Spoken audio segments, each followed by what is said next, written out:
All right, it looks like our pollinator garden is coming together. It's a work in progress. It's going to take, a couple years to get everything established and growing. We're growing perennials mostly because we just don't want to have to keep replanting. And we want to keep it mostly native. So some of the things that I'm going to say may or may not be accurate. I'm, learning new things every day about native plants, cultivars. So yeah, make sure you check out all the stuff I'm talking about on your own. Find out, what's proper to plant in your area. So I wanted to start out with the Jacob Klein Bee Balm. It is not a native, but is a Georgia cultivar by somebody from Georgia, I believe. I don't know. I think it's Jacob Klein. I don't know what his name is, but it's developed for, our weather here, and it's not as susceptible to powdery mildew, and the blooms are huge. They don't last as long, in my opinion, as the regular Monarda Fitzola, but it's beautiful and hummingbirds love it. So what's going to happen is this is going to spread over the next year or two. It's going to get about 40 inches wide, and I'll make sure to keep it, relatively small and plant another spreader to kind of compete with it. And we also have Eastern Blue Star here. I started this from seed. This is native to Georgia. We have a bunch of butterfly milkweed throughout this pollinator garden. It's going to be a lot of milkweed varieties. I just love milkweed. It's so fun. There's so many different native species of milkweed to discover here in Georgia, and this is one of them. We have anise hyssop back here. This is not native to Georgia, but it's native to North America.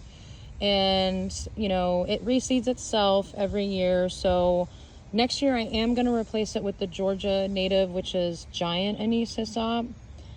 But this year, this will have purple stalk-like blooms, and it's going to be attacked by a bunch of bees and hopefully hummingbirds. Behind that, we have some red cardinals in their first year. I started them from seed. It is a Georgia native, and I wanted to place them throughout the border of the retaining paver wall that we had installed. So, there'll be a bunch of water, hopefully, along this wall. I'm not sure what will happen, but we haven't really had a rain since we installed it and finished it. So, I'm hoping that the red cardinal will soak up all the extra water and prevent our lawn sort of from disappearing as it rains. So yeah, and what else? So we have some marigolds here, some zinnias, just for now for some filler, because like I said, we're adding a bunch of stuff over time. And I have some more butterfly milkweed here. Some more red cardinals. I put in a carnation, which is not a native. It's a red carnation started from seed. I like these because they're just really pretty and they smell so good. It smells like cinnamon and vanilla, at least to me. So I had to put it in and kind of make it a focal point of the garden. The goal is to have around 70% native plants in this patch. So I think we're kind of sticking to that. I started this purple coneflower from seed this year. This is a Georgia native, one of the purple coneflower varieties. And there's some anise hyssop behind it. So I'm gonna put in more purple coneflower here, along with a 6-year-old butterfly milkweed plant that I have in a pot right now. But the coneflowers that I purchased are cultivars. They're not the native variety. However, they're still easy for pollinators to access, the nectar and stuff. So it's not too bad for trying to keep things native and good for the environment. So I think I've got like, you know, Happy Star, Prima Donna, all these like weird names, but they're beautiful. I'm really excited to install those next year. Also gonna just sell some of them.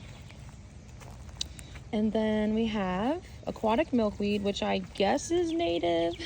I did not know that. Don't know if it's correct either, but apparently it is from what I'm reading. And this is more of like a wet area to the bed, so I'm hoping that it gets enough water. I did just install these, so I've been watering every single day, you know, for like a deep water. Just, I don't want them to be stressed out, and they do need a little bit more water than other varieties. It kind of reminds me of swamp milkweed, just different flowers. And then we have the purple milkweed, which I thought was a cultivar, but apparently it's a native and it's rare to Georgia. And when you have like a native rare plant like this, you don't want to collect the seed. You want to purchase the seed from someone who, you know, owns a nursery or whatever, or purchase plants. I purchased these from Prairie Moon Nursery. Yeah, so I'm excited to see these. I'm hoping they bloom this year. I'm not really sure. I didn't check out that information.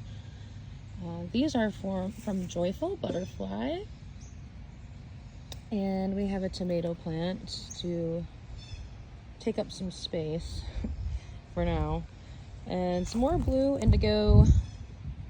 I kind of let it sit in the sun while getting water, but it did not like it very much being in a pot for so long. So I've been deep watering this every day, and it will spread pretty far, so it'll have room.